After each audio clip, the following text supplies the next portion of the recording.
Hello everyone. నా పేరు హరికృష్ణ. ఈరోజు మనం అలర్జిక్ రైనైటిస్ అంటే నోస్ ఎలర్జీ. కొంతమందికి రోజు పొద్దున్నే లెగవంగానే తుమ్ములొస్తూ ఉంటాయి. వెంటనే వరుసగా ఒక అరగంట పాటు, గంట పాటు కంటిన్యూయస్‌గా తుమ్ములొస్తూ ఉంటాయి. దగ్గులొస్తూ ఉంటాయి. కొన్ని రోజుల పాటు ముక్కు నుంచి నీళ్లు కారుతూ ఉంటాయి. ఇలాంటి ప్రాబ్లమ్స్‌ని ఫేస్ చేస్తూ వాళ్ళు రకరకాల మెడిసిన్స్ వాడుతూ ఉంటారు. లేదా ఆర్ఎంపీ డాక్టర్ దగ్గరికి వెళ్లి ఏదో మెడిసిన్స్ వాడతారు. లేదా మెడికల్ షాప్‌కెళ్లి ఏదో మెడిసిన్స్ వాడుతూ ఉంటారు. ఇవన్నీ వాడుతూ అవొక 2 డేస్, 3 డేస్ రిలీఫ్ ఇచ్చినా గాని మళ్ళీ రిపీట్ అవుతా ఉంటాయి. ఇలాంటి ప్రాబ్లమ్స్‌తో చాలా మంది పిల్లలు గానివ్వండి, పెద్దలు గానివ్వండి బాధపడుతూ ఉంటారు. సో, ఈ ప్రాబ్లమ్ గురించి మనం ఇవాళ కంప్లీట్‌గా తెలుసుకుందాం. మనతో పాటు డాక్టర్ రామారావు గారున్నారు. BHMS homeopathy doctor. సార్‌ని అడిగి డీటెయిల్స్ అన్నీ క్లియర్‌గా తెలుసుకుందాం. Hi sir. Allergic rhinitis, nose allergy అంటూ ఉంటారు. అసలు ఇది అంటే ఏంటి? అసలు ఈ డిసీజ్ గురించి ఏమైనా చెప్పండి? అయితే ఈ నోస్ ఎలర్జీ అనేది మన సరౌండింగ్ వాతావరణంలో ఏవైతే రకరకాల దుమ్ము గానీ, పుప్పొడి గానీ, లేదంటే జంతువుల నుంచి వచ్చే వాటి ఫర్ వల్ల గానీ, ఇట్లాంటి వాటి వల్ల మన బాడీ అనేది వాటన్నిటిని తట్టుకోలేక ఒక రియాక్షన్ అనేది బయటకు చూపిస్తుంది. ఓకే. అయితే ఈ నోస్ ఎలర్జీ ఎందుకు వస్తుంది నార్మల్‌గా అంటే, ఈ రకరకాల సరౌండింగ్స్‌లో ఉండే ఎన్విరాన్మెంట్ లేదా సరౌండింగ్స్‌లో ఉండే రకరకాల ఈ దుమ్ము గాని, ధూళి గాని వీటి వల్ల ఎక్కువగా వస్తూ ఉంటుంది. ఓకే. ఇది ఎలా వస్తుంది అంటే, ఒక దుమ్ము, ధూళి లేదా ఇటువంటివి ఏదన్నా మన ముక్కులోకి వెళ్ళంగానే, మన ముక్కనేది ఒక రసాయనాన్ని విడుదల చేస్తుంది. ఓకే. ఆ రసాయనం వల్ల మనం ముక్కు రంధ్రాలనేవి ముక్కు లోపల ఒక పొర ఉంటుంది. ఆ పొర అనేది ఉబ్బిపోతుంది, వాచిపోతుంది. ఆ పొర వాచిపోవడం వల్ల ఒక రకమైన రియాక్షన్ అనేది చూపిస్తుంటుంది. ఇది 100కి 90 మందిలో ఇలాంటి ఎలర్జిక్ రియాక్షన్ అనేది చాలా కామన్‌గా జరుగుతూ ఉంటుంది. ఓకే. కానీ ఈ ఎలర్జిక్ రియాక్షన్ అనేది మన బాడీ తట్టుకోలేక ఈ రియాక్షన్‌ని చూపిస్తూ ఉంటుంది. ఈ నోస్ ఎలర్జీ అనేది వచ్చేది దాని వలన. ఓకే. ఈ నోస్ ఎలర్జీకి వచ్చే రకరకాల సింప్టమ్స్ ఏమిటంటే, ఈ రసాయనం వల్ల వచ్చే సింప్టమ్స్, రసాయనం విడుదలవ్వడం వల్ల వచ్చే సింప్టమ్స్ ఏమిటంటే, తుమ్ములు, ఊరికే తుమ్ములు వస్తూ ఉండడం, మరియు కళ్ళల్లోంచి నీళ్ళు వస్తూ ఉండడం, ఊరికే ముక్కులోంచి నీళ్లు కారుతూ ఉండడం, పొద్దున్నే లేవంగానే ఊరికే నీళ్లు కారుతూ ఉండడం, మరియు ముక్కులో దురద రావడం, ఇలాంటి రియాక్షన్ అనేది మన బాడీ చూపిస్తూ ఉంటుంది. ఓకే. సో, ఈ రియాక్షన్ చూపించడం వల్ల ఇట్లాంటి రకరకాల సింప్టమ్స్‌తో మనం బాధపడుతూ ఉంటామనమాట. సింపుల్‌గా చెప్పాలంటే, ఒక చిన్న దీపం ఆర్పడానికి ఎట్లా అయితే ఫైర్ ఇంజిన్ తీసుకొని వస్తే అది ఎంత విచిత్రంగా ఉంటుందో, మన బాడీ గూడా అట్లాగే ఒక చిన్న రియాక్షన్, ఒక చిన్న దుమ్ము వల్ల ఇంత పెద్ద రియాక్షన్ అనేది చూపిస్తూ ఉంటుంది. ఓకే. ఈ నోస్ ఎలర్జీ వల్ల నార్మల్‌గా అయితే చాలా వరకు జనాలకు ఇబ్బంది పడుతూ ఉంటారు. కాన్సంట్రేషన్ తక్కువైపోవడం, నిద్రలేమితనం ఇలాంటివన్నీ జరుగుతూ ఉంటాయి. మన day to day daily activities చేసుకోలేకపోతూ ఉంటామనమాట. ఓకే. సార్, ఈ నోస్ అలర్జీ అనే ఈ డిసీజు మనకు వచ్చింది అని ఎలా తెలుస్తుంది? అంటే దీని లక్షణాలు ఎలా ఉంటాయి? మనకేమన్నా ముందుగా తెలుస్తుందా? సో, యాక్చువల్‌గా ఈ నోస్ ఎలర్జీ వచ్చింది అనని ఎలా తెలుస్తుంది అనంటే, ఫస్ట్ విపరీతంగా తుమ్ములొస్తూ ఉంటాయనమాట. రోజు పొద్దున్నే లేవంగానే 10-30 తుమ్ములొస్తాయి. ఖచ్చితంగా 10-20 లేదా 30 తుమ్ములొస్తూ ఉంటే, అది ఖచ్చితంగా నోస్ ఎలర్జీ అని అనుకోవచ్చు. ఓకే. ఇంకొక సింప్టమ్ ఏంటంటే, పల్చటి దారలాగా ఒక నీరు కారుతూ ఉంటుందనమాట. ఓకే. నీరు ఇట్లా కారుతూ ఉంటుంది. ఎప్పుడు చూడండి నీరు కారుతూ కనిపిస్తుంది. అది మీరు ఎన్ని కర్చీఫ్‌లు వాడినా రోజుకి ఆ నీరనేది కారుతూనే ఉంటుంది. అది మీకు సెకండ్ లక్షణం. ఇంకా థర్డ్ లక్షణం వచ్చేసరికి ముక్కు బ్లాక్ అయిపోతుంది. ముక్కు రాత్రిపూట ఎక్కువ బ్లాక్ అవ్వచ్చు. లేదా సాయంత్రం 5, 6 దాటంగానే ఎక్కువ బ్లాక్ అయి ఉండొచ్చు. ఓకే. అలా ఒక వైపు కాకపోతే ఇంకో వైపు బ్లాక్ అనేది ఉంటూనే ఉంటుంది. ఎడమ వైపు కాకపోతే కుడి వైపు. ముక్కు రంధ్రాలనేవి ఊరికే బ్లాక్ అయిపోతూ ఉంటాయన్నమాట. ఓకే. ఇది థర్డ్ లక్షణం. ఇంకా ఫోర్త్ లక్షణానికి వచ్చేసరికి చాలా ఏళ్లగా మీరు ముక్కు కారుతూ ఉండడం వల్ల తుడుస్తూ ఉంటే ఒక లైన్ అనేది ఏర్పడైపోతుందన్నమాట. అది రెడ్ కలర్‌లో అయిపోతుంది ఆ లైన్ అనేది. అది కూడా ఒక కారణం. నోస్ ఎలర్జీకి అది కూడా ఒక లక్షణం అన్నమాట. ఇంకా ఫిఫ్త్ రీజన్ ఏంటంటే, కళ్ళల్లోంచి నీళ్లు కారుతూ ఉంటాయి. మీరు ఎన్ని సార్లు కళ్ళు తుడుచుకున్నా గానీ, ముక్కులో నీళ్లు గారడం అనేది వేరది. అదొక రియాక్షన్ అయితే, కళ్ళలోంచి కూడా నీళ్లు గారుతూ ఉంటాయి. కళ్ళు ఎర్రగా అయిపోయి కళ్ళలోంచి నీళ్లు గారడం. వింటర్ లేదా సమ్మర్ ఇలా సీజనల్ చేంజ్ వల్ల కూడా నోస్ ఎలర్జీ ట్రిగర్ చేస్తూ ఉంటుంది. సీజనల్ చేంజ్ ద్వారా కూడా. ఓకే. ఇది ఐదో లక్షణం. మనం ముందనుకున్నట్టు ఈ ముక్కు బ్లాక్ అవ్వడం వల్ల నోటితో శ్వాస పీలుస్తూ ఉంటామన్నమాట. అలా నోటితో శ్వాస పీలుస్తూ ఉన్నప్పుడు గొంతంతా కూడా డ్రై అయిపోతుంది. రాత్రిపూట పడుకునేటప్పుడు ఫుల్ డ్రైగా అనిపిస్తుంది. గురకలు అనేవి కూడా ఎక్కువ అవుతాయి దీనివల్ల. ఓకే. ఇది కూడా ఒక లక్షణం అన్నమాట. ఇలా ఇన్ని లక్షణాలు ఉండగా కూడా ఇంకా చాలా చాలా విపరీతమైన లక్షణాలు కూడా ఉంటాయి ఈ నోస్ ఎలర్జీకి. సార్ అసలు ఈ నోస్ ఎలర్జీ అనే దానికి కారణాలేంటి? అలాగే కొంతమందిలో ఓవర్ నైట్ సడెన్‌గా వాళ్ళకి విపరీతంగా ముక్కులు గారడం, తుమ్ములు రావడం ఇలా ఒక్కసారిగా వచ్చేస్తా ఉంటాయి వాళ్ళకి. ఒక్కసారిగా సడెన్‌గా అటాక్ చేస్తా ఉంటాయి. అలా ఎందుకు జరుగుతుంది? దానికి కారణం ఏంటి? సో యాక్చువల్‌గా ఈ ముక్కు ఎలర్జీ అనే దానికి ట్రిగర్స్ చాలా ఉంటాయన్నమాట. ఓకే. ఒక్కొక్కసారి ఇంట్లో దుమ్ము గాని, ధూళి గాని, మీరు బూజు గాని తుడుస్తున్నప్పుడు, హ్మ్. అట్లా క్లీన్ చేస్తున్నప్పుడు ఇది ఒకసారిగా ట్రిగర్ అయ్యే అవకాశం ఉంది. ఓకే. నిన్నటి నుంచే స్టార్ట్ అయింది డాక్టర్ అని చెప్పి కొంతమంది వస్తుంటారు. హ్మ్. అలాంటి వాళ్ళు ఫ్రీక్వెంట్ గా ఇల్లు మారుతూ ఉండడం, లేదా హ్మ్. చాలా సంవత్సరాల తర్వాత ఇల్లుని తెరవడం, ఆ హ్మ్. ఇల్లుని క్లీన్ చేస్తున్నప్పుడు వచ్చే దుమ్ము ధూళిని వాళ్ళు కర్చీఫ్ లాంటివి ఏమీ కట్టుకోకుండా క్లీన్ చేస్తున్నారు అనుకోండి, అట్లా వెంటనే ట్రిగర్ అయిపోయే అవకాశం ఉంటుంది అనమాట. ఓకే. ఇంకొక కారణం ఏంటంటే, మీరు ఇంట్లో పెంచుకునే జంతువులు, పిల్లి గాని, కుక్క గాని మీరు పెంచుకుంటూ ఉంటే వాటి నుంచి వచ్చే ఫర్ ఉంటుంది కదా! అది ఓకే. ఊడుస్తున్నప్పుడు సరిగ్గా ఊడకపోతే అది మన ముక్కులోకి వెళ్ళి ట్రిగర్ చేసే అవకాశం కూడా ఉంటుందన్నమాట. ఓకే. అది వెళ్ళి ట్రిగర్ చేయడం వల్ల ఇలాంటి నోస్ ఎలర్జీ చాలా కామన్‌గా వస్తూ ఉంటుంది. ఓకే. ఇంకా మీరు బైక్ నడుపుతున్నప్పుడు గానీ, ఇలా లేదంటే కార్ గానీ నడుపుతున్నప్పుడు, లేదా ఆర్‌టీసీ బస్‌లో వెళ్తూ విండో ఓపెన్ చేసుకొని కూర్చొని మనం ఉన్నామనుకోండి. హ్మ్. అలా పూల నుంచి వచ్చే పుప్పొడి వల్ల ఓకే. పాలెన్ వల్ల గూడా ఇది ట్రిగర్ అయ్యే అవకాశం ఉందన్నమాట. హ్మ్. ఇది చాలా కామన్‌గా ట్రిగర్ అవుతుంటుంది. పాలెన్ గానీ, మరియు జంతువుల నుంచి వచ్చే ఆ వెంట్రుకలు వాటి వల్ల గానీ, దుమ్ము, ధూళి వల్ల చాలా ఈజీగా ట్రిగర్ అవుతూ ఉంటుంది. ఇవి చాలా కామన్ కారణాలు. ఓకే. ఇంకా కొన్ని కారణాలేంటంటే, మనము రాత్రిపూట ప్రయాణించే వాళ్ళుంటారు. రాత్రిపూట బ బండిలో ప్రయాణించే వాళ్ళుంటారు. వాళ్ళు హెల్మెట్ అలాంటివి పెట్టుకోకుండా ఉత్తగా ప్రయాణిస్తూ ఉంటే, హ్మ్. దానివల్ల గూడా ఈ నోస్ ఎలర్జీ అనేది ఈజీగా ట్రిగర్ అయిపోతూ ఉంటుందన్నమాట. సో, వాతావరణం వల్ల గూడా ఇది ఈజీగా ట్రిగర్ అయిపోయే అవకాశం ఉంది. నార్మల్ వాతావరణం నుంచి వెంటనే ఏసీ వాతావరణంలోకి మారడం వల్ల గూడా ఈ నోస్ ఎలర్జీ అనేది ట్రిగర్ అవుతుందన్నమాట. ఓకే. మరియు ఇంకొక కారణం, ఇంపార్టెంట్ కారణం ఏంటంటే, ఇప్పుడు ఈ ఇంట్లో ఘాటైన వాసనలు మీరేమన్నా బిర్యానీ గానీ, అట్లాంటిదేమన్నా వండుకున్నప్పుడు బాగా ఘాటుగా వాసనొస్తుంది. ఓకే. లేదంటే కొంతమంది సిగరెట్ వాసన గూడా పడకుండా ఉంటుందన్నమాట. హ్మ్. ఆ సిగరెట్ వాసన వల్ల గూడా చాలా మందికి నోస్ ఎలర్జీ అనేది ట్రిగర్ అయిపోతూ ఉంటుంది. ఓకే. మరియు ఇంకొక చాలా ఈజీ కారణం ఏంటంటే, వాతావరణం చేంజెస్. ఈ వాతావరణము చల్ల వాతావరణం నుంచి వేడి వాతావరణంలోకి వెళ్ళడం, వేడి నుంచి చలికి వెళ్ళడం, ఇట్లాంటి వాటి వల్ల కూడా ఈ నోస్ ఎలర్జీ అనేది ట్రిగర్ అవుతూ ఉంటుంది. ఇంకొక కారణం ఏంటంటే వంశపారంపర్యం నుంచి కూడా అయి ఉండొచ్చు. మీ మదర్‌కి గాని, ఫాదర్‌కి గాని అలా ఉంటే, లేదా పెటర్నల్ సైడ్ ఈ 2 సైడ్‌లు మా అమ్మ వైపు గాని, నాన్న వైపు గాని ఎవరికైనా ఉందనుకోండి, హెరిడిటరీ వల్ల కూడా ఈ నోస్ ఎలర్జీ అనేది ట్రిగర్ అయ్యే అవకాశం ఉందండి. ఓకే. ఇంకా వాటర్ చేంజ్ వల్ల అంటుంటారు కదా సార్. వాటర్ చేంజ్ వల్ల కూడా ఏమైనా వచ్చే అవకాశం ఉందా? వాటర్ చేంజ్ వల్ల కూడా వచ్చే అవకాశం ఉందన్నమాట. మీరు పెళ్ళిళ్ళకి ఏదైనా ఫంక్షన్స్‌కి వెళ్తే వాటర్ చేంజ్ వల్ల కూడా యాక్చువల్‌గా కోల్డ్ వస్తదన్నమాట వాటర్ చేంజ్ వల్ల. నోస్ ఎలర్జీ అనేది వాటర్ చేంజ్ వల్ల ఎక్కువ ట్రిగర్ అవ్వదు. ఓకే. నిజానికైతే. ఈ నోస్ ఎలర్జీ ఎక్కువ ఎలర్జెన్స్ వల్లే ట్రిగర్ అవుతుంది. వాటర్ చేంజ్ అయినప్పుడు కూడా మీకు నార్మల్ కోల్డ్, కఫ్ వస్తాయన్నమాట. ఆ కోల్డ్, కఫ్‌లో ఇంత ఎక్కువ రోజులు ఉండే నోస్ ఎలర్జీ లాగా అసలు కోల్డ్ అనేది ఉండదు. కోల్డ్ ఒక వారం రోజులు మాత్రమే ఉంటుంది. వారం లేదా 2 వారాలు. ఇదే కోల్డ్ సైకిల్. ఓకే. మనము కోల్డ్ వల్ల మెడిసిన్స్ వేసుకోకుండా కూడా కోల్డ్ అనేది తగ్గిపోతుంది. కానీ నోస్ ఎలర్జీ అనేది కోల్డ్ కంటే చాలా డేంజరస్ అన్నమాట. ఓకే. ఒకవేళ మనం నోస్ ఎలర్జీని ఇగ్నోర్ చేస్తూ పోతే అది ఆస్తమా లేదా సైనసైటిస్ కూడా డెవలప్ అయ్యే అవకాశం ఉంటుంది. ఓకే. ఈ కామన్ కోల్డ్‌కి, నోస్ ఎలర్జీకి చాలా డిఫరెన్స్ ఉంది. ఇంకొకటి సార్.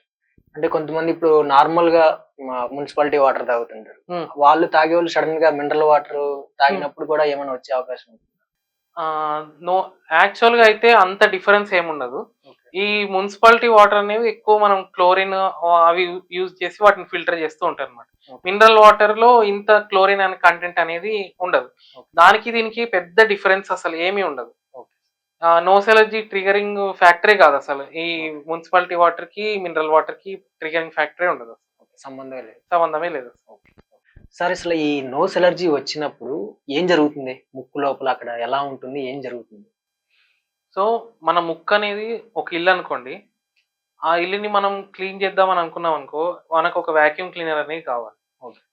మన ముక్కులో కూడా ఒక ఎయిర్ ఫిల్టర్ అనేది ఉంటుంది. ఓకే. ఏదైనా గానీ, బ్యాక్టీరియా గానీ, వైరస్ గానీ, ఇలాంటి సూక్ష్మజీవులు ఏమన్నా మన ముక్కులోకి ఎంటర్ అవుతుంటే, ఓకే. మన ముక్కు అనేది మన ముక్కు లోపల ఎన్నో రకాల ఒక హెయిర్ పార్టికల్స్ ఉంటాయన్నమాట. ఓకే. కొన్ని జుట్టులాగా ఉంటుందన్నమాట మన ముక్కు లోపల. అవును.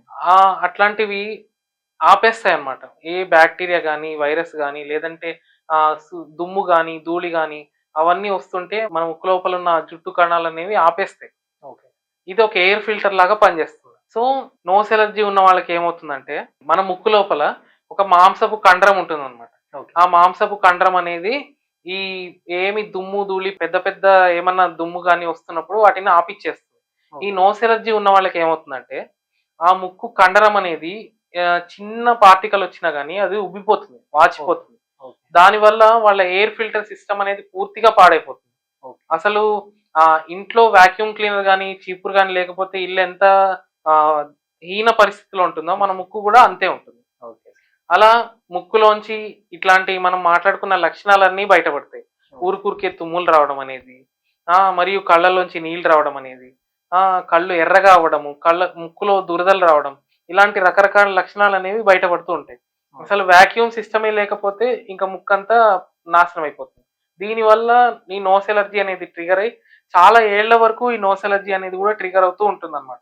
ఊరికే చాలా మంది ఊరికే ఇగ్నోర్ చేస్తూ ఉంటారు ఆ నోస్ ఎలర్జీని. ఓకే.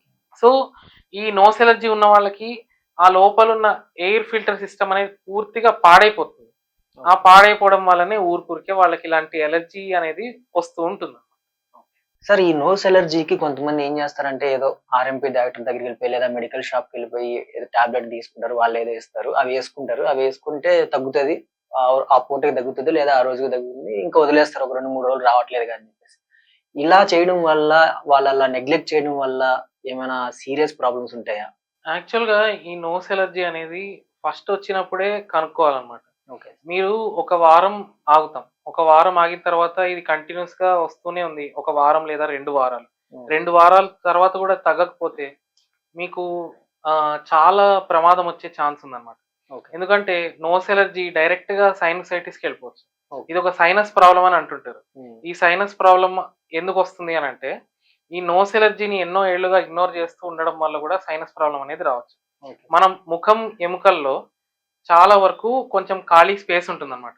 ఆ ఓకే. ఖాళీ స్పేస్‌లో గాలి ఎళ్లి వస్తూ ఉంటుంది. ఓకే. అయితే ఈ నోస్ ఎలర్జీ వచ్చిన వాళ్ళకి గాలనేది అక్కడ ఆగిపోయి నీరులాగా ఫార్మ్ అవుతుంది. ఓకే. ఆ నీరులాగా ఫార్మ్ అయిపోయి, ఆ నీరు అక్కడ నిలిచిపోయి, చెంపలు, మొహము, కళ్ళు ఇవన్నీ ఉబ్బిపోవడం, ఊరికే ముక్కు బ్లాక్ అవ్వడం, ఇలాంటి ప్రాబ్లమ్స్ అనేది వస్తుంటాయి. ఈ సైనస్ ప్రాబ్లమ్ వల్ల చాలా వరకు తలనొప్పి వస్తూ ఉంటుందన్నమాట. ఈ నోస్ ఎలర్జీ సైనస్ ప్రాబ్లమ్‌కి వెళ్ళే అవకాశం కూడా ఉంది.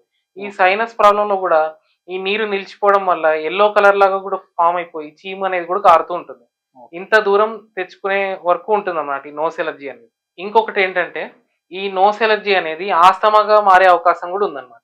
ఓకే. ఈ ఆస్తమాకి, నోస్ ఎలర్జీకి చాలా డిఫరెన్స్ ఉంది. కానీ ఈ నోస్ ఎలర్జీ పై ఊపిరితిత్తుల్లో ఉంటే ఆస్తమా అనేది కింది ఊపిరితిత్తుల్లోకి ఉంటుందన్నమాట. ఓకే.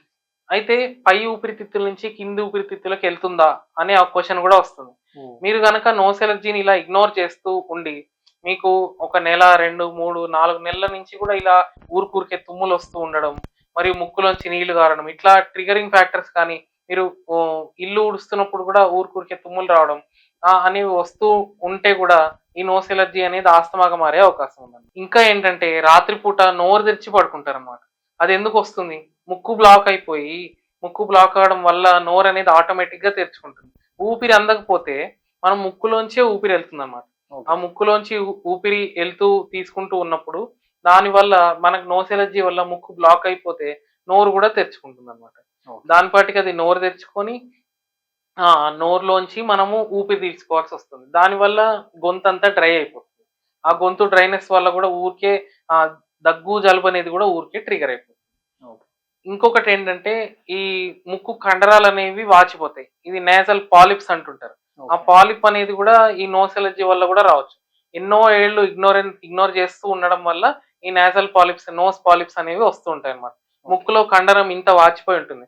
అది కొంతమందికి 2 ముక్కుల్లోనే ఉంటుంది. ఎడమ, కుడి 2 ముక్కుల్లోనే ఉంటుందన్నమాట. అలా ఈ నేసల్ పాలిప్స్ అనేవి కూడా ఊరుకూరికే ఫామ్ అవుతుంటాయి. ఇంకొకటి ఏంటంటే మీకు వినికిడి సమస్య వచ్చే అవకాశం కూడా ఉంది.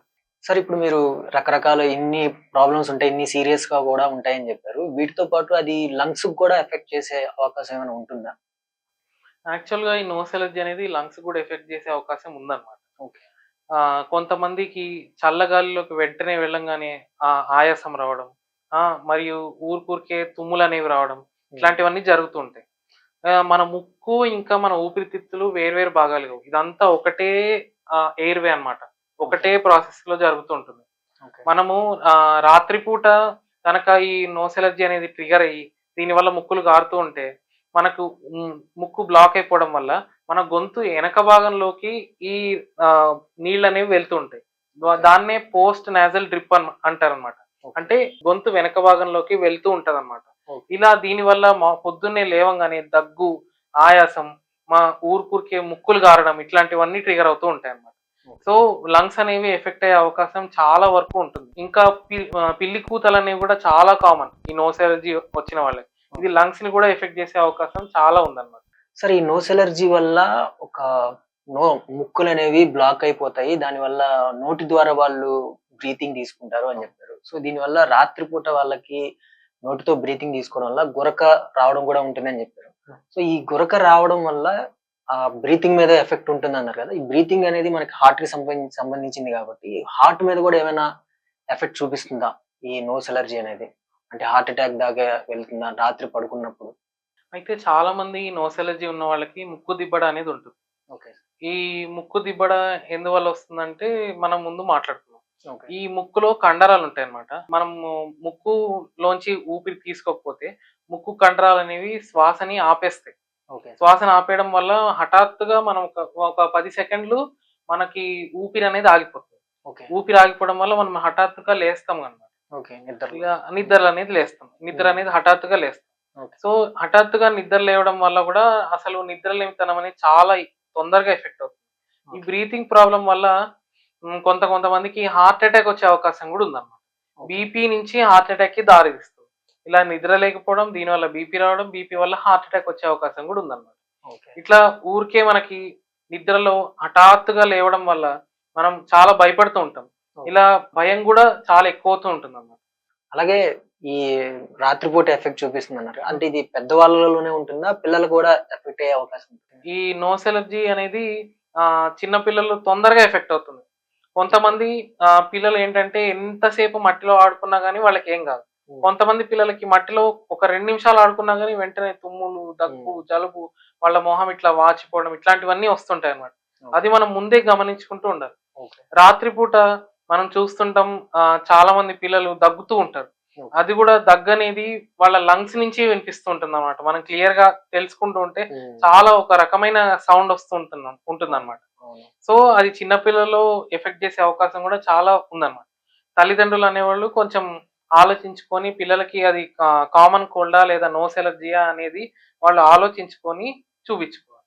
ఓకే. అలాగే సార్ కొంతమందికి ఈ చెవిలో గుయ్యని సౌండ్ వస్తూ ఉంటుంది. సో దానికి అలాగే వినికిడి సమస్యలు కొంతమంది సరిగా వినిపించకపోవడం, చెవంతా లాగినట్టు అనిపించడం, దిమ్మెక్కినట్టు అనిపించడం. సో దీనికిను ఈ నోస్ ఎలర్జీకి ఏమైనా సంబంధం ఉంటుందా? అయితే దీనికి నోస్ ఎలర్జీకి చాలా సంబంధం ఉందండి. మనం ఎక్కడికన్నా డాక్టర్ దగ్గరికి వెళ్తే కూడా ఈఎన్టీ అని అంటారు. Ear, nose, throat. ఇలా మొత్తం మన సిస్టమ్ అంతా కూడా చాలా లింక్డ్ అన్నమాట. ఒకదానికి ఎఫెక్ట్ అయితే ఇంకొక దానికి తొందరగా ఎఫెక్ట్ అయ్యే అవకాశం ఉంది. నోస్ ఎలర్జీని ఎన్నో ఏళ్ళుగా ఇగ్నోర్ చేస్తూ వస్తున్నారు అనుకోండి, అది వినికిడి సమస్యకి దారి తీస్తుంది. మీకు గుయ్యమని చెప్పి వింత శబ్దాలు వినిపిస్తూ ఉంటాయి. మన ముక్కు వెనకాల ఒక నాళం ఉంటుంది అనమాట. అది చెవికి డైరెక్ట్ గా కనెక్షన్ ఇస్తుంది. మన ముక్కు మూసుకుపోతే అది కూడా మూసుకుపోతుంది. అలా చెవు మూసుకుపోవడం వల్ల గుయ్యి గుయ్యి అని చెప్పి కొన్ని శబ్దాలు వినిపిస్తూ ఉంటాయి అన్నమాట. ఏదో ఒక తేనెటీగ తిరుగుతున్న శబ్దం లాగా వినిపిస్తూ ఉంటుంది. అది కొంతమందికి రాత్రిపూట వినిపిస్తుంది, కొంతమందికి పొద్దున్న పగలంతా వినిపిస్తుంది, కొంతమందికి సాయంత్రం అయ్యేసరికి వినిపిస్తుంది, కొంతమందికి సీజనల్ చేంజ్ వల్ల వినిపిస్తుంది. చలికాలంలో ఎక్కువ వినిపించవచ్చు, ఎండాకాలంలో ఎక్కువ వినిపించవచ్చు. ఇలా వినికిడి సమస్యకి తొందరగా దారి తీసే అవకాశం ఉంది. ఇలా గుయ్యమని శబ్దం వినిపిస్తూ వినిపిస్తూ వినికిడి శక్తి అనేది తగ్గిపోతుంది. అప్పుడు మీరు ఎన్ని టెస్టులు చేయించుకున్నా గానీ మీకు అర్థం కాదు. అది నోస్ అలర్జీ వల్ల వచ్చింది అని చెప్పి మనకొక కంక్లూజన్ అనేది అర్థం కాదు. సార్ ఈ నోస్ అలర్జీ గురించి మనం మాట్లాడుకుంటున్నాం కదా సార్. వానికి ట్రీట్మెంట్ విషయానికొస్తే యాక్చువల్‌గా ఏం చేస్తా ఉంటారంటే నార్మల్‌గా అలర్జీ వచ్చినప్పుడు, తుమ్ములు వస్తున్నప్పుడు ఏదో ఆర్ఎంపీ హాస్పిటల్‌కెళ్తారు. లేదా ఏదో మెడికల్ హాస్పిటల్‌కెళ్ళిపోయి ఆళ్ళేదో మెడిసిన్ ఇస్తారు, వాడతారు. అదొక 2, 3 రోజులు బానే పనిచేస్తది, తగ్గుతది, వదిలేస్తారు. దానివల్ల సైడ్ ఎఫెక్ట్స్ ఉంటాయని తెలిసినా గూడా అయ్యే వాడుతూ ఉంటారు. సిట్రిజన్ అని కొంతమంది వాడుతూ ఉంటారు. తుమ్ములెక్కువ వస్తున్నాయని జెప్పేసి. అవి వాడడం వల్ల మంచిదేనా? కాదా? అది వాడొచ్చా అసల? లేదా హోమియోపతి తీసుకుంటే హోమియోపతి దానికంటే ఎలా పనిజేస్తుంది? ఏది బెటరు? హోమియోపతి వాడాలా? లేకపోతే ఇంగ్లీష్ మెడిసిన్స్ వాడాలా? అయితే ఈ నోస్ అలర్జీకి వల్ల వచ్చే ఈ ముక్కులు దురద గానీ, తుమ్ములు గానీ వీటి వల్ల చాలా మంది వెంటనే మీరు చెప్పినట్టు ఆర్ఎంపీ డాక్టర్ దగ్గరికి వాళ్ళ దగ్గరికి వెళ్ళిపోతుంటారు. ఓకే. వాళ్ళు ఒకటే మాత్ర ఇస్తారు. అది ఏసుకోగానే మీకు కంటిన్యూస్‌గా రోజంతా నిద్రొచ్చినట్టే ఉంటుందసలు. మీరు ఏ పని చేయలేరు. యాక్టివ్‌గా ఉండలేరు. మీ వర్క్ మీరు చేసుకోలేరు అసలు. ల్యాప్‌టాప్ ముందు కూర్చున్నా మీకు నిద్రొస్తుంది. ఏమన్నా వర్క్ చేసుకుందామన్నా నిద్రొస్తుంది. హ్మ్. చదువుకుందామన్నా నిద్రొస్తుంది. అలా చాలా వరకు నిద్ర వస్తూనే ఉంటుందన్నమాట. ఆ టాబ్లెట్ గాకుండా స్ప్రేస్ అని ఇస్తారన్నమాట. హ్మ్. స్ప్రేలు మరియు ఇన్‌హేలర్స్ ఇట్లాంటివన్నీ ఇస్తుంటారు. ఆ స్ప్రే వల్ల ఏంటంటే స్ప్రే తీసుకున్నప్పుడైతే ముక్కంతా వాచిపోయి మొత్తం ఎర్రగా అయిపోతుందన్నమాట. దానివల్ల ముక్కులో బ్లాక్ అయితే పోతుంది గానీ, దానివల్ల వచ్చే సైడ్ ఎఫెక్ట్స్ మాత్రం చాలా ఉంటాయన్నమాట. చాలా ఇరిటేషన్ అవుతూ ఉంటుంది. ఆ ముక్కు స్ప్రే కొట్టుకున్నంత సేపు మాత్రమే మీకు బ్లాక్ అనేది ఉండదు. రిలీఫ్. కానీ స్ప్రే అనేది తీసేసిన తర్వాత స్ప్రే వాడకుండా ఉన్నప్పటి నుంచి మళ్ళీ మొదలవుతుందన్నమాట. మళ్ళీ ఈ కంప్లెయింట్స్ అన్నీ స్టార్ట్ అవుతూ ఉంటాయన్నమాట. హ్మ్. కాబట్టి అది వాడకపోతేనే బెటర్ అని నా ఉద్దేశం. హోమియోపతిలో మనం ఏం చేస్తామంటే నీట్‌గా పేషెంట్ హిస్టరీ అంతా తీసుకుంటామండి. పేషెంట్ హిస్టరీ అంతా తీసుకొని వాళ్ళ ఫ్యామిలీ హిస్టరీ, వాళ్ళ అమ్మ సైడ్ గాని, నాన్న సైడ్ గాని ఎవరికన్నా ఇట్లాంటి కండిషన్స్ గాని, ఇట్లాంటి ట్రిగ్గర్స్ గాని, ఇట్లాంటి అలెర్జీస్ గాని వాళ్ళకేమన్నా ఉన్నాయా? అవన్నీ కనుక్కొని మొత్తం హిస్టరీ అంతా నోట్ డౌన్ చేసుకొని వాళ్ళకేం కంప్లెయింట్స్ వస్తున్నాయి. మనిషికి బట్టి మెడిసిన్ అనేది మారుతూ ఉంటుందన్నమాట. సో, అలాంటప్పుడు హోమియోపతిలో అసలు పూర్తి క్యూర్ అనేది ఉంటుంది. మనం ప్రివెన్షన్ అనేది ఇస్తూ ఉంటామన్నమాట. ఇట్లా స్టార్టింగ్‌లోనే మీకు కోల్డ్‌తో సఫర్ అవుతూ వచ్చినప్పుడు, కోల్డ్ తగ్గకపోతూ ఉంటే, అది నోస్ అలర్జీ అని మీరు డౌట్ పడుతూ ఉంటే గనక హోమియోపతి అనేది బెస్ట్ ఆప్షన్ అన్నమాట. ఓకే. దానిలో అసలు సైడ్ ఎఫెక్ట్స్ అనేది ఉండవు. కేస్ టేకింగ్ చాలా నీట్‌గా తీసుకుంటూ ఉంటాం. ఓకే. అలాగే ఇప్పుడు ఈ హోమియోపతి అనేది బెస్ట్ అని జెప్పారు. ఎన్ని రోజులు వాడాల్సొస్తది? ఈ నోస్ అలర్జీ విషయంలో? యాక్చువల్‌గా అయితే మీరు కోర్స్ ట్రీట్మెంట్ అనేది ఉంటుందండి. పేషెంట్‌ని బట్టి కోర్స్ ట్రీట్మెంట్ అనేది ఉంటుంది. కొంతమంది కొంతమందికి 3 మంత్స్‌లో తగ్గిపోవచ్చు. కొంతమందికి 3-6 మంత్స్‌లో తగ్గిపోవచ్చు. కొంతమందికి 6-9 మంత్స్‌లో తగ్గిపోవచ్చు. కానీ 100% క్యూర్ అనేది మన దగ్గర ఉంటుంది. రికవరీ, క్యూర్ అనేది చాలా వరకు మన దగ్గర పాసిబుల్ అవుతుందన్నమాట. అదే వాళ్ళ దగ్గర అయితే క్యూర్ అనేది ఉండదు. ఎన్ని ఎన్ని రోజులని మీరు నిద్ర మాత్రలాగా యేసుకుంటూనే ఉంటారు. హ్మ్. అందుకని మన దగ్గర హోమియోపతిలో చాలా వరకు 100% రిజల్ట్స్ అనేది ఉంటుంది. అలాగే సార్ ఈ మెడిసిన్స్ వాడుతున్నప్పుడు మామూలుగా హ్మ్. అలోపతి వాటిలో తీసుకున్నప్పుడు కొంతమంది ఒక 6 మంత్స్ వాడతారు. హ్మ్. వాడిన తర్వాత వాళ్ళకి బానే ఉన్నట్టు అనిపిస్తుంది. హ్మ్. ఇంకొక 6 మంత్స్ వరకు రాకుండా బానే ఉంటది. మళ్ళీ 6 మంత్స్ తర్వాత మళ్ళీ రిపీట్ అవుతా ఉంటది. హ్మ్. అట్లాంటి కండిషన్స్ హోమియోపతి ద్వారా మనం ఓవర్‌కమ్ చేయొచ్చు. అయితే మన దగ్గర ప్రివెంటివ్ మెజర్స్ చాలా ఉంటాయండి. అసలు కండిషన్ అనేది వెంటనే రాకుండా రిలాప్స్ అనేది అవ్వకుండా హ్మ్. మళ్ళీ ఇంకొకసారి అనేది రాకుండా మన దగ్గర చాలా వరకు క్యూర్స్ అనేవి ఉంటాయన్నమాట. ఓకే. అయితే మనం పేషెంట్‌ని బట్టి, కాన్స్టిట్యూషన్‌ని బట్టి పేషెంట్‌ని అంటే నీట్‌గా స్టడీ చేసుకొని వాళ్ళ మనిషికి ఏం అవుతుంది, ఏ మెడిసిన్ అయితే మనం ఇస్తాము, ఆ మెడిసిన్‌ని బట్టి వాళ్ళకి ఎప్పుడు ఎక్కువవుతుంది, ఎప్పుడు తక్కువవుతుంది, ఇలాంటి క్వెషన్‌లన్నీ చాలా వరకు అడిగి పేషెంట్ కేస్ హిస్టరీ తీసుకొని అప్పుడే ఇస్తాం కాబట్టి ఇంకొకసారి రిలాప్స్ అనేవి మన దగ్గర అయితే అవ్వవు. సార్ అలాగే కొంతమందికి నోస్ అలర్జీ అనేది ఎక్కువ రోజులు అలాగే దాని వల్ల ఇబ్బంది పడడం వల్ల వాళ్ళకి ముక్కు లోపల ఒక కండ అనేది ఉబ్బిపోయి, లావుగా అయిపోయి, అడ్డుపడిపోయినట్టు అయిపోతుంది. అలాంటి కండిషన్స్‌లో ఏం చెప్తారంటే సర్జరీ చేయాల్సిందే ఖచ్చితంగా అని చెప్తుంటారు. హ్మ్. అలాంటి కండిషన్స్‌ని కూడా మనం హోమియోపతి ద్వారా తగ్గించుకోవచ్చా? అయితే చాలా వరకు అసలు సర్జరీ అనేది అవసరం పడదండి. ఇట్లాంటి ముక్కు కండరాలనేవి వాటిని నాసల్ పాలిప్స్ అంటారనమాట. ఓకే. నాసల్ పాలిప్స్ అనేవి చిన్న పిల్లల నుంచి అడల్ట్స్ వరకు చాలా వరకు కామన్‌గా వస్తూ ఉంటాయన్నమాట. హ్మ్. ఈ నాసల్ పాలిప్స్ కొంతమందికి ముక్కంతా ఆక్యుపై చేసేసి చాలా ఏళ్ల వరకు గూడా ఉంటాయి. ఓకే. వాటిని వాళ్ళు ఇగ్నోర్ గూడా చేస్తూ ఉంటారనమాట. అలాంటప్పుడు అది వేరే కండిషన్స్‌లో కూడా డెవలప్ అయ్యే ఛాన్స్ ఉంది. ఓకే. కొంతమందికి అసలు ఇంత బ్లాక్ అయినా గాని వాళ్ళకి అర్థమవుతుంది. వెంటనే ఇంకా సర్జరీకెళ్ళాలి అని చెప్పి. అందుకని సర్జరీ చేయించేసుకుంటారు. ఆ సర్జరీ చేయించుకున్న తర్వాత మళ్ళీ రాకుండా ఉంటాయంటే మళ్ళీ వెంటనే వస్తూ ఉంటాయి. నాజల్ పాలిప్ గ్రోత్ అనేది చాలా అవుతూ ఉంటుందన్నమాట. సో అలాంటప్పుడు హోమియోపతిలో సర్జరీయే అవసరం పడదు. అసలు సర్జరీ అవసరం లేకుండా దాదాపుగా 100 మంది ఉంటే అందులో 95 మందికి దాదాపుగా క్యూర్ అనేది ఉంటుందన్నమాట. మన దగ్గర ప్రివెంటివ్ మెజర్స్ కూడా ఉంటాయి. అసలు ఏమి రాకుండా ముక్కులో కండరాలనేవి పెరగకుండా కూడా ఉంటాయన్నమాట. మనకి ముక్కు కండరాలు నార్మల్‌గా అయితే టర్బినేట్స్ అని ఉంటాయన్నమాట. ఆ టర్బినేట్స్ అనేవి నోస్ ఎలర్జీ ఉన్న వాళ్ళకి చాలా వరకు పెరుగుతూ ఉంటాయి. మనం మాట్లాడుకున్నట్టు ఈ ముక్కు అనేది ఒక ఇల్లు అనుకోండి. అదొక వాక్యూమ్ క్లీనర్ అన్నమాట. ఆ టర్బినేట్స్ అనేవి అంత స్టాపింగ్ చేసేస్తూ ఉంటాయి. ఏమొచ్చినా గానీ, ఏ పార్టికల్స్ వచ్చినా అక్కడ ఆపేస్తూ ఉంటాయన్నమాట. అయితే ఇప్పుడు ఈ నోస్ ఎలర్జీ ఉన్న వాళ్ళకి చాలా వరకు ముక్కు కండరాలు దాదాపుగా పెరిగే అవకాశం ఉంటుంది. చాలా లావుగా అయిపోవడం, అది ఎండ్ వరకు వాళ్ళు చూసుకోకుండా ఉంటే సర్జరీకి వెళ్ళే అవకాశం కూడా ఉందన్నమాట. మన దగ్గర అంతవరకు వచ్చినా గానీ సర్జరీకి వెళ్ళకుండా మన హోమియోపతిలో కాన్స్టిట్యూషన్ ట్రీట్మెంట్ తోటి పూర్తిగా క్యూర్ అనేది చేయొచ్చు అన్నమాట. ఓకే. సార్ అలాగే ఈ నోస్ ఎలర్జీకి సంబంధించి ఎలా ఉంటుందంటే కామన్‌గా తీసుకుంటే వాళ్ళకి ఫస్ట్ ముక్కు కారడము, లేకపోతే తుమ్ములు రావడం జరుగుతది. దాన్ని వాళ్ళు ఏమనుకుంటారు ఇదేదో నార్మల్ కోల్డ్ జలుబు చేసిందనుకోని చిన్న పిల్లలైనా, పెద్దవాళ్ళకైనా గాని జలుబు చేసిందనుకోని ఏదో నార్మల్ టాబ్లెట్లు వాడతారు, నెగ్లెక్ట్ చేస్తారు. అలా కాకుండా ఇలాంటి వాటికి అది నోస్ ఎలర్జీ, అలర్జిక్ రైనైటిస్ అని తెలుసుకోవడానికి ఏమైనా పరీక్షలు చేయించుకోవాలా? అవసరమా? ఒకవేళ చేయించుకోవాల్సొస్తే ముందుగా గుర్తించడానికి ఎలాంటి పరీక్షలున్నాయి? అయితే కొన్ని పరీక్షలైతే ఉన్నాయండి. ఫస్ట్‌దేంటంటే ఐజీఈ టెస్ట్ అన్నమాట. ఐజీఈ టెస్ట్ అనేది మీకు బాడీలో ఎంత ఐజీఈ అనేది ఎక్కువుంది అనేది చూపిస్తుందన్నమాట. అదుంటే ఎలర్జీ అనేది తొందరగా వచ్చే అవకాశం ఉంటుంది. ఐజీఈ ఎక్కువుంటే చాలా వరకు తొందరగా ఏ ఎలర్జీ ఉన్నా గానీ, మీకు ఫర్ ఎగ్జాంపుల్ ఈ పుప్పొడి గానీ, లేదంటే దుమ్ము, ధూళి గానీ, లేదా పెట్ ఫర్ గానీ, ఇట్లాంటివన్నీ ఈ మూడిట్లో ఏది మీకు తొందరగా ఎఫెక్ట్ చేస్తున్నా గానీ ఐజీఈ టెస్ట్ అనేది చేయించుకుంటే చాలా మంచిది. ఇంకొకటేంటంటే స్పెసిఫిక్ ఐజీఈ టెస్ట్ అని ఉంటుంది. ఈ స్పెసిఫిక్ ఐజీఈ టెస్ట్ అనేది మీరు దేనివల్ల అసలు మీకు ఐజీఈ అనేది పెరుగుతోంది మీ రక్తంలో అనేది క్లియర్‌గా తెలుస్తుంది. మీరు ఫర్ ఎగ్జాంపుల్ డస్ట్ మైట్స్ అని ఉంటాయన్నమాట. అవి కొన్ని జీవాలుంటాయన్నమాట. అవి దుమ్ములో, ధూళిలో ఉంటాయన్నమాట. అవొక దుమ్ములో ఉండే పురుగులు. ఆ పురుగుల వల్ల మీకు గనక ఎక్కువ అలర్జీ వస్తుందా అనేది మీకు తెలుస్తుంది.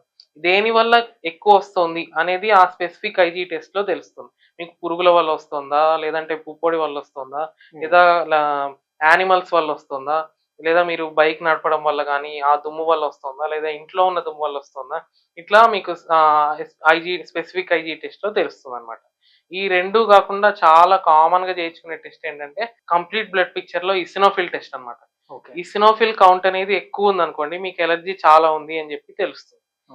ఇది ఈజీగా ఎవరైనా చేయొచ్చు. కంప్లీట్ బ్లడ్ పిక్చర్ అనేది అందులో మీకు ఆర్‌బీసీ, డబ్ల్యూబీసీ అంటే తెల్ల రక్త కణాలు, ఎర్ర రక్త కణాలు అన్నీ తెలుస్తాయి. అందులో ఈసినోఫిల్ కౌంట్ అని కూడా ఉంటుంది. అది కూడా మొత్తం తెలుస్తుందన్నమాట. ఈ 3 కాకుండా కూడా నేసల్ స్మియర్ అని ఉంటుందన్నమాట. నేసల్ స్మియర్ అంటే మీకు ముక్కులో నుంచి కొంచెం ఫ్లూయిడ్ తీసుకుంటారన్నమాట. అది తీసుకొని మైక్రోస్కోప్‌లో టెస్ట్ చేస్తారు. ఏముంది అసలు ఏంటి ఇది అని చెప్పి టెస్ట్ చేస్తారన్నమాట. ఇది కాకుండా నేసల్ ఎండోస్కోపీ చేస్తారు. ముక్కులోకి ఒక చిన్న కెమెరాని పంపిస్తారు. పంపించి చూసి మీకు దేనివల్ల ఇది ఎఫెక్ట్ అవుతోంది, అసలు ఎక్కడుంది ప్రాబ్లమ్ ఏంటి అని చెప్పి. అవి కండరాలు లావైపోవడం వల్ల, పాలిప్ వల్లనా లేదా దేనివల్ల అని చెప్పి ఆ టెస్ట్‌లో క్లియర్‌గా తెలిసిపోతుందన్నమాట. ఇంకా ఇంకొక లాస్ట్ టెస్ట్ ఏంటంటే చాలా వరకు ఇది సైనసైటిస్‌లో చేయిస్తారు. నోస్ ఎలర్జీలో ఎక్కువ చేయించరు అసలు ఇది.